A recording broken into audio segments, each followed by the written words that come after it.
Acknowledging I had unhealthy patterns and accepting that I was disabled took a long time. Healing is hard and it isn't linear. I had a lot of starts and stops along the way. Each one, though, taught me something important. Each time that I started again showed that I was changing. I went from totally avoiding myself and actively running myself into the ground to picking up the pieces and trying again. When I realized that there was a problem and I accepted that I have limited abilities, my next natural expression was grief. There are 4 things that I needed to grieve to move forward and continue to choose myself. I had to grieve the loss of my grandparents, who I was, who I am, and who I thought I would be. During the last 5 years, my chronic pain exploded. Aiden was diagnosed with cancer, became no evidence of disease, had some scares, a staph infection that lasted over a year and led to extra surgeries. Ron has had 2 knee operations, and our daughter had mental health struggles that required hospitalization twice. It's been busy.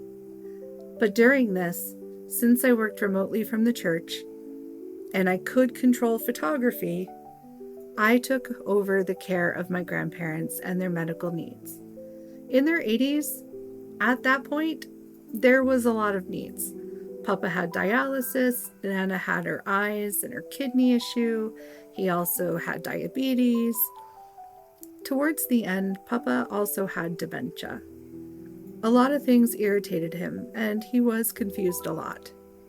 He was a different man than I had grown up with.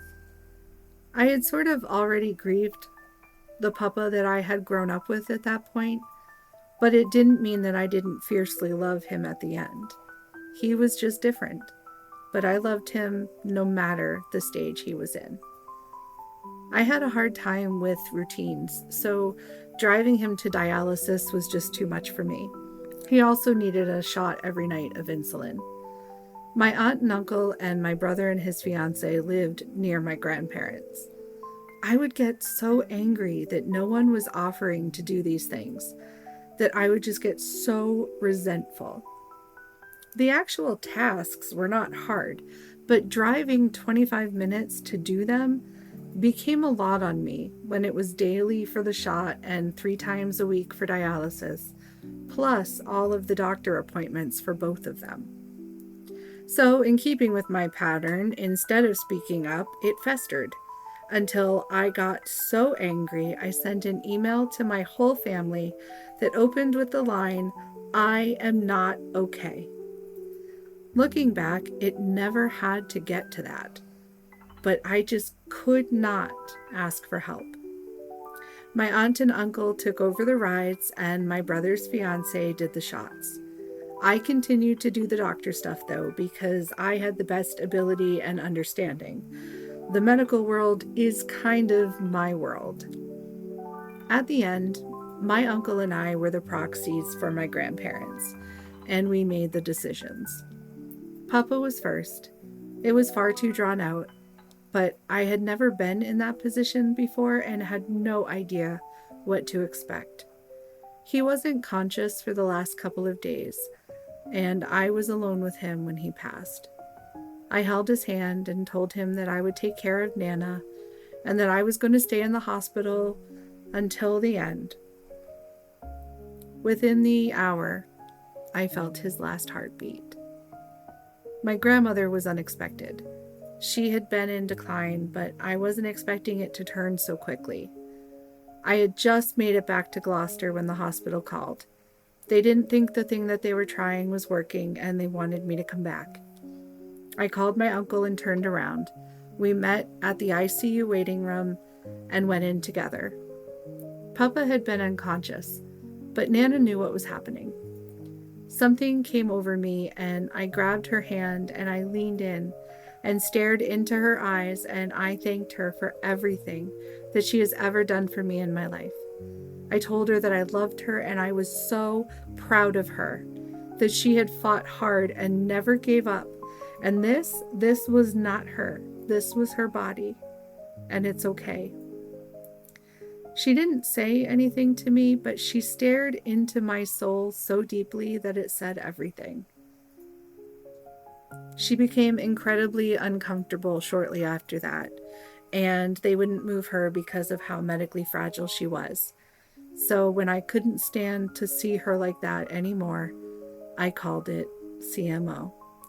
My uncle left the room when they took off her O2, but came back after she was settled. I held her hand too as she passed. With my grandfather, I was the last to leave the room with my cousins. With my grandmother, I was the first. When everything stopped and my world became small so that I could process and heal, I was able to really grieve their passings. They were like my parents. They were the one steady constant in my life. I will always love and cherish them, and I miss them so deeply.